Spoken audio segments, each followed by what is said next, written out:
Great. So Ken was speaking about vitamin D and K2 and how important it is to have those two together.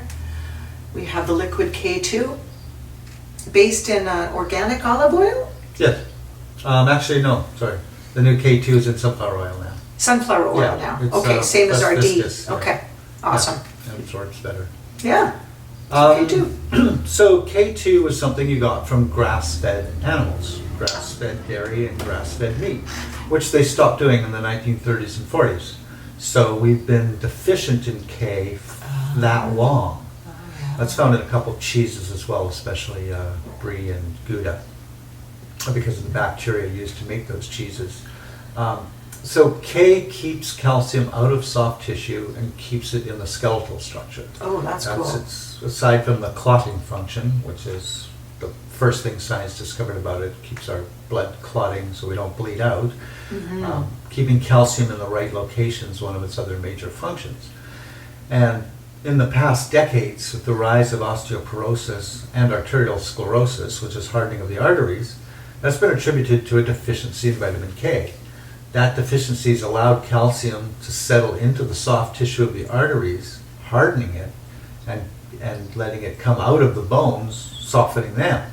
So it's created this inverse of the arteries harden and the bones soften, whereby if you have adequate K, that's halted and reversed. There's even actually some indication you can reverse hardening of the arteries with extra amounts of vitamin K. So two of the most prevalent diseases in the Western world, osteoporosis and arterial sclerosis, both could be halted and reversed with adequate vitamin K in the diet. And of course, we're playing catch up because we've been deficient in it our whole lives.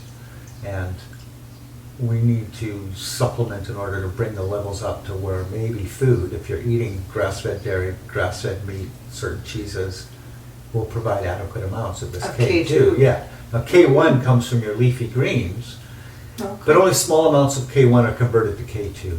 Okay. And there's not enough, you can't really make enough K2 even with a high plant-based diet to meet your health needs. Right.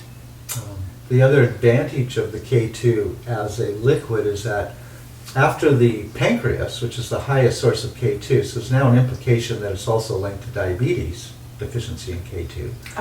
The second highest source in the body is the saliva glands. Back in the 1930s, they did experiments with orphans where they give them vitamin K chewing gum and reduced the incidence of cavities. So it's quite possible. So people who are naturally trying to reverse and prevent cavities will take K orally, in that it works the mouth to make the teeth stronger. Fabulous. That's very good to know. And again, countless new studies coming out on K2, as there is with D. Even Parkinson's disease has now got a rudimentary link to the vitamin K deficiency. And all manner of new ailments are starting to show up with a link to that. What about osteopenia as opposed to... Well, certainly. That's just the beginning of osteoporosis. Got it. That's when you can get a jump on it. So K2 would be very valuable for that as well. Yeah, there's a few things that you need for bone density, and it's boron, K, silica. So, we have our mineral mix, which includes all those three things. So it's designed to help rebuild bone structure. And of course, we have the bamboo silica, which also facilitates bone flexibility. Bone density in the West is a bit of a joke because they hold the standard of a 25-year-old woman when you go get a bone density test. So why should an 80-year-old woman have the bone density of a 25-year-old woman? And the way they do it is they bounce a signal off the bone.